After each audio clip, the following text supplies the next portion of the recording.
Friends, ఈరోజు ఈ unboxing మాత్రం చాలా ఖరీదైంది. నిజంగా దీనికి అంత డబ్బులు పెట్టారా అని చెప్పి మీరైతే ఖచ్చితంగా ఆశ్చర్యపోతారు. ముఖ్యంగా ఎవరైతే ప్యూరెస్ట్ ఫార్మ్ ఆఫ్ మ్యూజిక్ ని ఎంజాయ్ చేయాలనుకుంటారు, ఈవెన్ చిన్న సౌండ్, ఇంకా చెప్పాలన్నట్లయితే ఒకవేళ ప్రొఫెషనల్ సింగర్స్ కావచ్చు, మ్యూజిక్ డైరెక్టర్స్ కావచ్చు, కంపోజర్స్ కావచ్చు, అలాంటి వాళ్ళందరికీ మాత్రం ఇది సూపర్ క్రేజీ అని నేను చెప్తాను. ఇందులో ఈ ఐఈఎం, ఇది సోనీ బ్రాండ్ కి సంబంధించిన ఐఎం అంటే తెలుసు కదా, ఇన్ ఇయర్ మానిటర్స్ అని అంటారు. సో యూజువల్ గా పాటలు పాడేటప్పుడు సింగర్లు అలాగే మ్యూజిక్ డైరెక్టర్స్ అందరూ కూడా వీటిని యూజ్ చేస్తూ ఉంటారు. ఇది కాస్ట్ వచ్చేటప్పటికి అక్షరాల ₹165,000. అంటే దీన్ని ప్లే చేసేటువంటి ప్లేయర్ ఇంకెంత కాస్ట్లీ ఉంటుందని అనుకోకండి. ఇక్కడ పెద్ద ట్విస్ట్, ఇది వచ్చేటప్పటికి మీకు కేవలం ₹75,000 రావడం జరుగుతుంది. రెండు కలిపి కాంబో ప్యాక్ లో మీకు అరౌండ్ 2,60,000, 2.5 లక్షల నుంచి అయితే స్టార్ట్ అవడం జరుగుతుంది. ఇంత డబ్బులు కేవలం మీరు మ్యూజిక్ కోసం పెట్టచ్చా అనేది మనం ఈ వీడియోలో అయితే చూద్దాం. అంత స్పెషల్ ఇందులో ఏముంది అనేది కూడా తెలుసుకుందాం. Hi, this is Vasu again signing in. Welcome to my channel Vasu tech vlogs. మొదటిగా అన్బాక్సింగ్ అయితే చూసేద్దాం. First of all retail box అయితే చూద్దాం, ఎందుకంటే ₹170,000 బాక్స్ చూడకపోతే ఎట్లా. సో ఇక్కడ స్టీరియో హెడ్ ఫోన్స్ IER అంటే ఇందాక చెప్పాను కదా, ఇన్ ఇయర్ మానిటర్స్ లో Z1R అనేది ఈ మోడల్. దీంట్లో మీకు 360 డిగ్రీస్ రియాలిటీ ఆడియోతో పాటు హైరెస్ ఆడియో వైడ్ సపోర్ట్ మన ముందు తీసుకొచ్చారు. Alongside with head phone connect app ఏదైతే ఉందో, ఈ యాప్ ని యూజ్ చేస్తూ మనం ఇంకా మరికొన్ని కస్టమైజేషన్స్ కూడా మనం ఇక్కడైతే చూడొచ్చు. అండ్ బ్యాక్ సైడ్ కొంత information. And by the way, ఇదైతే మన ఇండియాలో దొరకదు, ఇది బయట నుంచి ఇంపోర్ట్ చేసింది. సో ఆలస్యం చేయకుండా బాక్స్ అయితే మనము అన్బాక్స్ చేసేద్దాం. సో బాక్స్ ఓపెన్ చేయగానే మనకు ఒక చిన్న బాక్స్ ఉంది. అండ్ దీంట్లో మనకి 2 IEMs అయితే ఇచ్చారు. సో ఈ IEMs కూడా మనకి ఏంటంటే డిస్కనెక్ట్ అయిపోయి ఉంటాయి, మనం వైర్ తో మనం కనెక్ట్ చేయాలి. నిజంగా ఏదో లేడీస్ ఇయర్ రింగ్స్ ఉంటాయి చూసారా, ఆ కైండ్ ఆఫ్ థింగ్ లాగా వచ్చినాయి. వావ్. దీని కింద మనం చూసామంటే మొత్తం డబల్ లేయర్స్ అయితే మనకు ప్రొవైడ్ చేస్తారు. ఒక దానిలో పేపర్ వర్క్ యాజ్ యూజువల్లీ మనం చదవము. అండ్ ఇక్కడ ఒక రబ్బరైజ్డ్ కేస్ ను కూడా పెట్టారు. మరి ఇది దేనికి అంటే IEMs ని క్యారీ చేయటం ఏంటి అనేది తెలీదు. సో వీటిని అయితే మనం పక్కకు పెట్టేసేద్దాం. ఇక్కడ మనకి డిఫరెంట్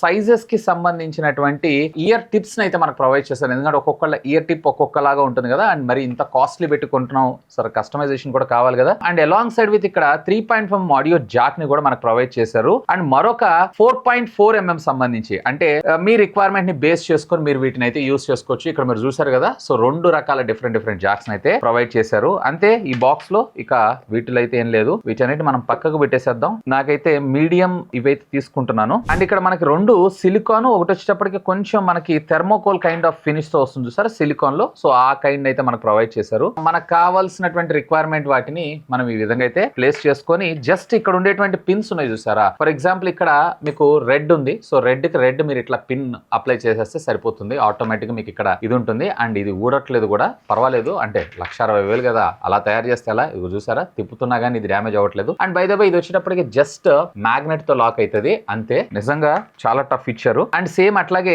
ఇక్కడ మనకి బ్లాక్ దగ్గర బ్లాక్ ను ఫిక్స్ చేయాలి అంతే. సో ఇక్కడ మనకి ఇయర్ ఫోన్స్ అయితే రెడీ. సో మీకు రిక్వైర్మెంట్ ని బేస్ చేసుకుని, అంటే మీరు 4.5mm వాడుకోవాలనుకుంటున్నారా లేదా 3.5mm వాడుకోవాలనుకుంటున్నారా, దాన్ని బేస్ చేసుకొని మీరు దాన్ని అయితే చూస్ చేసుకోవచ్చు. అంటే ఇక్కడ ఫైనల్ గా ప్లేయర్ అయితే మనం చూద్దాం. సో ఇక్కడ మీరు చూసారు కదా, సోనీ NZ7X707 అని చెప్పి IEM 64GB దీని కెపాసిటీ అంట. ₹75,000 పెడుతున్నా కానీ వీళ్ళు వచ్చేటప్పటికి 64GB ఇచ్చారు with hi res audio. Of course this is not meant for storage or processor or performance like that, but pure format of ఆడియోని ఆస్వాదించాలనుకున్న వాళ్ళు మాత్రం నిజంగా ఎంజాయ్ చేస్తారు. ఇక్కడ బాక్స్ ఓపెన్ చేయగానే ఇక్కడ మనకు ఒక చిన్న ఛాజీ లాగా ఇచ్చారు. దీంట్లో మీరు చూసారంటే కొంత పేపర్ వర్క్. అండ్ దీని పక్కకు పెట్టారు అన్నట్లయితే కనుక ఇక్కడ మనకి మెయిన్ ప్లేయర్ అండ్ దీంతో పాటు ప్రోడక్ట్ కి సంబంధించినటువంటి కొంత paper work like 1 year warranty అలాంటివి ఉంటుంది సారా. అంతే, అపార్ట్ ఆఫ్ దిస్ ఇక వీటన్నిటిలో అయితే ఏమి లేవు. ఇక ఫైనల్ గా దీని అయితే మనం ఒకసారి బూట్ చేద్దాం. ఇది చూడంగానే నాకు 2006-07 ఆ టైంలో మనం ఎక్కువగా చూసినటువంటి వాక్మెన్ ఫోన్స్ ఉన్నాయి చూసారా, అదే వాక్మెన్ సిరీస్ ని ఇక్కడైతే వీళ్ళు కంటిన్యూ చేశారు. అండ్ మ్యూజిక్ ప్లేయర్ యొక్క ఫిజికల్ ఓవర్ విషయానికి వచ్చారంటే రైట్ సైడ్ మీకు పవర్ ఆన్ ఆఫ్ బటన్, ఇది కూడా రౌండ్ బటన్స్ ఇచ్చారు. టాక్టైల్ ఫీల్ కూడా బాగానే ఉంది. With volume plus and minus తో పాటు play, pause and previous track and hold button కూడా. బాటమ్ మీరు చూసారు అన్నట్లయితే కనుక మనకి ట్యాగ్ వేసుకోవడానికి అండ్ టైప్ సి ని ప్రొవైడ్ చేశారు చార్జ్ చేయడం కోసం. థ్యాంక్ గాడ్ మైక్రో USB అయితే ఇవ్వలేదు. అండ్ మైక్రో SD కార్డ్ ఇచ్చారు. ఇఫ్ ఇన్ కేస్ ఒకవేళ మీకు హై క్వాలిటీ సాంగ్స్ వినాలనుకుంటున్నారు అంటే ఆఫ్ కోర్స్ స్టోరేజ్ స్టోరేజ్ కూడా ఎక్కువ కావాలి కాబట్టి అలాంటి సందర్భాల్లో మీకు ఈ మైక్రో SD కార్డు ఉపయోగపడటం జరుగుతుంది. టాప్ అయితే 2 హెడ్ ఫోన్ జాక్స్ ని ప్రొవైడ్ చేస్తారు. ఒకటి వచ్చేటప్పటికే 4.4mm, మరొకటి వచ్చేటప్పటికే 3.5mm. అండ్ ఫ్రంట్ వచ్చేటప్పటికే వీళ్ళు 5 inches కి సంబంధించినటువంటి స్క్రీన్, HD రెడీ స్క్రీన్ నే మన ముందు తీసుకొచ్చారు alongside with Sony branding తో సహా. ఈ బాడీ అంతా కూడా మనకి మెగ్నీషియం అలాయ్ తోటి యూస్ చేస్తూ డిజైన్ చేస్తారు. సో కింద పడ్డ ఇది డ్యామేజ్ అయ్యేటువంటి అవకాశాలు చాలా తక్కువ. మెయిన్ గా చెప్పాలి అన్నట్లయితే డ్యూరబిలిటీ కూడా చాలా హై అండ్ యూస్ చేస్తున్నారని చెప్పొచ్చు. అండ్ బై ద బై ఇక్కడ మీరు చూసారా సెట్టింగ్స్ లోకి వెళ్ళిపోయి డైరెక్ట్ గా మనకి నార్మల్ రెగ్యులర్ ఆండ్రాయిడ్ ఫోన్స్ లో ఏ విధమైనటువంటి సెట్టింగ్స్ మనం చూస్తుంటాము సేమ్ అదే విధంగా. కాకపోతే ఇది వాక్మన్ కాబట్టి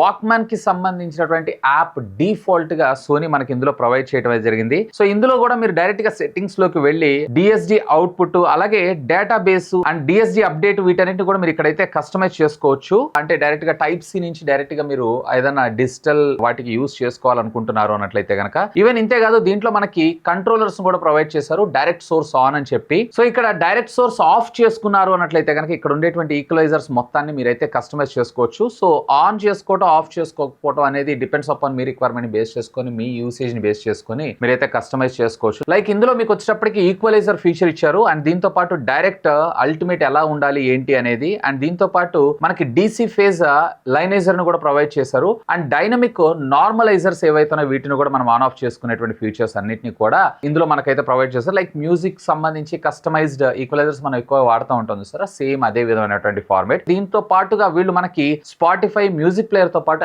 యాపిల్ మ్యూజిక్ కూడా మనకు ప్రొవైడ్ చేశారు. ముఖ్యంగా ప్యూరెస్ట్ ఫార్మ్ ఆఫ్ ఆడియోని ఎంజాయ్ చేస్తుంటారు అన్నట్లయితే కనుక where this is good. Where దీంట్లో మీకు వచ్చేటప్పటికే హైస్ చాలా క్రిస్ప్ గా ఉన్నాయి అలాగే మిడ్స్ చాలా క్లియర్ గా ఉండటంతో పాటు లోస్ ఏవైతే ఉన్నాయో డెప్త్ గా ఉంటుంది. లో అంటే తెలుసు కదా మీకు బాస్. అండ్ కాకపోతే నాకేంటి అంటే వాల్యూమ్ లెవెల్ ఏదైతే ఉందో I'm not satisfied with that. Volume level ఏదైతే ఉందో 120% పెట్టినా కానీ ఇంకొంచెం లౌడ్ గా తీసుకొచ్చుంటే ఇంకా బాగుండేది కదా అనేది నా అభిప్రాయం. ఎనీవే బేసిక్ గా దీన్ని ప్యూరెస్ట్ ఫార్మ్ ఆఫ్ ఆడియో వినటానికి దీన్ని డిజైన్ చేస్తారు కాబట్టి మనం ఇంకా దీనిలో ఎక్కువగా అయితే కామెంట్ చేయలేం. అండ్ దీంట్లో మనకు ప్రొవైడ్ చేసినటువంటి లార్జెస్ట్ హై కెపాసిటర్ ని అలాగే హై పాలిమర్ కెపాసిటర్ ఏదైతే ఉందో ఈ రెండు కూడా బ్యూటిఫుల్ ఆడియోని మనకు ప్రొవైడ్ చేయడంతో పాటు డిస్టర్బెన్సెస్ అలాగే డిస్ట్రాక్షన్స్ మొత్తాన్ని కూడా న్యూట్రలైజ్ చేయడం కోసం ఆక్సిజన్ ఫ్రీ కాపర్ ని కూడా మనకి యూజ్ చేయడం అయితే జరిగింది. సో మాక్సిమం డిస్ట్రాక్షన్స్ ఏవైతే ఇవన్నీ కూడా న్యూట్రలైజ్ చేయడం అయితే జరుగుతుంది. అండ్ బై ద వై దీంట్లో మీకు వచ్చేటప్పటికి బ్లూటూత్ కూడా ఉంటుంది. బ్లూటూత్ లో TWS ద్వారా కూడా మీరు హైరెస్ ఆడియోని అయితే ఆస్వాదించవచ్చు. బట్ ఇంత కాస్ట్ పెట్టి మనం ఇది కొనుక్కొని మళ్ళీ బ్లూటూత్ ద్వారా వింటాం కన్నా కానీ నన్ను అడిగితే కనుక వైడ్ ద్వారా దీని ఎక్స్పీరియన్స్ ఏదైతే ఉందో మీకు నెక్స్ట్ లెవెల్ అనిపిస్తూ ఉంటుంది. అండ్ బై ద వే దీంట్లో మనకు వచ్చేటప్పటికి Android 14 out of the box and దీంట్లో మనకి యూట్యూబ్ ఇలాంటి ప్లేయర్స్ అన్ని కూడా ఇచ్చారు. కానీ మనకి ఇందులో ఏ విధమైనటువంటి లౌడ్ స్పీకర్ అయితే మనకు ప్రొవైడ్ చేయలేదు. అదొక పెద్ద కాన్ అనిపిస్తుంటుంది. అంటే ఆ లౌడ్ స్పీకర్ ని కూడా ఇంటిగ్రేట్ చేస్తుంటే బాగుండేదని నా అభిప్రాయం. మేబీ వీళ్ళు డిస్ట్రాక్షన్స్ వచ్చే అవకాశం ఉందని చెప్పి మనం ముందు తీసుకొని రాలేదని నేను అనుకుంటున్నాను. అండ్ దీంట్లో బ్యాటరీ విషయానికి వచ్చారు అన్నట్లయితే కనుక ఒకవేళ మీరు కనుక హెవీ యూజర్ అయినట్లయితే అంటే ఆల్మోస్ట్ డేలో వాడుతున్నారు అన్నట్లయితే around 6 to 7 hours of battery backup వస్తుంది 100% వాల్యూమ్ మీద. ఒకవేళ మీరు 50% వాల్యూమ్ పెట్టుకున్నారు అన్నట్లయితే ఇది కొంచెం తగ్గేటువంటి అవకాశం అయితే ఉంది. And at the same time ఇది మళ్ళీ తిరిగి ఛార్జ్ అవ్వడానికి అప్రాక్సిమేట్లీ మీకు అరౌండ్ 3 to 4 hours దాకా టైం తీసుకునేటువంటి అవకాశం అయితే ఉంది. సో బ్యాటరీ బ్యాకప్ ఎంత దీనికి MAH ఎంత అనేది వీళ్ళు ఎక్కడ మెన్షన్ చేయలేదు. యాజ్ ఎ టెక్కీ కింద మనం అదే చూస్తాం కదా. బట్ పర్వాలేదు క్వైట్ డీసెంట్ బ్యాటరీ అని అంటాను. ఒకవేళ మీరు హెవీ యూజర్ అయి ఉన్నట్లయితే డైలీ కంపల్సరీ ఛార్జ్ చేయాలి. ఒకవేళ మీరు కూడా నామినల్ యూజర్ మినిమల్ యూజర్ అయి ఉన్నట్లయితే కనుక 2 days ఒకసారి మీరు రీఛార్జ్ చేసుకున్నా సరిపోతుంది. సో ఓవరాల్ గా చెప్పాలన్నట్లయితే ఒకవేళ మీరు ప్యూరెస్ట్ ఫామ్ లో ఆడియోని వినాలనుకుంటున్నారు అంటేనే మీకు ఇది యూజ్ అవుతుంది. కానీ నార్మల్ గా రెగ్యులర్ గా అయితే నన్ను అడిగితే ఇది అంత పెద్ద వర్త్ ఫర్ మనీ కాదనే నా అభిప్రాయం. బై ద వే సుమారుగా 2,40,000 పెట్టి దీన్ని పర్చేజ్ చేసే వాళ్ళు ఎవరు ఉంటారు? అందులో ముఖ్యంగా EMs అంటే అన్లెస్ అంటే యు ఆర్ వెరీ ప్యాషనేటెడ్ లేదా ప్రొఫెషనల్ అబౌట్ దట్ అని అంటే తప్ప. ఇన్ ఇయర్ కంఫర్ట్ కూడా మీకు చాలా బాగా అనిపిస్తుంది. బట్ నార్మల్ యూజర్ అయినట్లయితే కనుక కొంచెం ఇబ్బంది పడేటువంటి అవకాశం ఉంది. కానీ ఒకవేళ మీకు గనక ఇది హ్యాబిచుయేటెడ్ అయింది అన్నట్లయితే కనుక simply you will enjoy the music. So overall గా దీని డిజైన్ అండ్ బిల్డ్ పరంగా మాత్రం ఎక్స్ట్రాడినరీ. 1,60,000 ఇయర్ ఫోన్స్ కి తీసుకుంటున్నారు కాబట్టి ఆ మాత్రం క్వాలిటీ ఇవ్వకపోతే బాగుండదు కదా. బట్ అంత హై ఎండ్ క్వాలిటీకి సంబంధించినటువంటి ఇయర్ ఫోన్స్ అయితే మీకు ఒకవేళ మీరు పర్చేజ్ చేయాలనుకుంటున్నారు అన్నట్లయితే ఇవైతే అవసరం లేదు. నన్ను అడిగితే కనుక మీకు సెనైజర్ లేదన్నట్లయితే ఇంకా మిగతా కొన్ని బ్రాండ్స్ ఆల్రెడీ మనకి వైర్డ్ ఇయర్ ఫోన్స్ అయితే మంచి క్వాలిటీవి మంచి ప్రైజింగ్ అరేంజ్ చేస్తున్నారు. సో అది మీకు బెస్ట్ పార్ట్ అయ్యేటువంటి అవకాశం ఉంది. సో చూసారు కదా వీడియో అయితే. దీని గురించి మీ అభిప్రాయం ఏంటి? నిజంగా 75,000 రూపాయలు పెట్టి ఇది 1,60,000 రూపాయలు పెట్టి ఇది కొనటం కరెక్ట్ అంటారా ఒక మ్యూజిక్ కోసం? If you are not in case మీరు ఒక సింగర్ లేదన్నట్లయితే కంపోజర్ లేదా మ్యూజిక్ డైరెక్టర్ కాకుండా అయ్యున్నట్లయితే నార్మల్ రెగ్యులర్ లిస్నింగ్ ఇంత వర్త్ ఇంత మీరు పర్చేజ్ చేస్తారా? లెట్ మీ నో, ఖచ్చితంగా కామెంట్ చేయండి. నేనైతే నో అని అంటాను. ఎందుకంటే మనకి ఈ బడ్జెట్ లో ఏకంగా ఐఫోన్ అయినా కానీ 2 స్మార్ట్ ఫోన్స్, ఈవెన్ సామ్సంగ్ అయితే 3 స్మార్ట్ ఫోన్స్ వచ్చినా కానీ ఆశ్చర్యపడాల్సిన విషయం అయితే లేదు. ఎనీవే, ఈ ప్రొడక్ట్ సంబంధించిన లింక్స్ ఈ వీడియో కింద ఉన్నటువంటి డిస్క్రిప్షన్ లో ప్రొవైడ్ చేస్తాను. Feel free to use my links. ఇంకా మీకు ఏమైనా డౌట్స్ ఉంటే లెట్ మీ నో, ఖచ్చితంగా కామెంట్ చేయండి. సాధ్యమైనంత వాటన్నిటికి కూడా రిప్లై ఇస్తాను. That's all for today. This is Vasu signing off. Have a great day.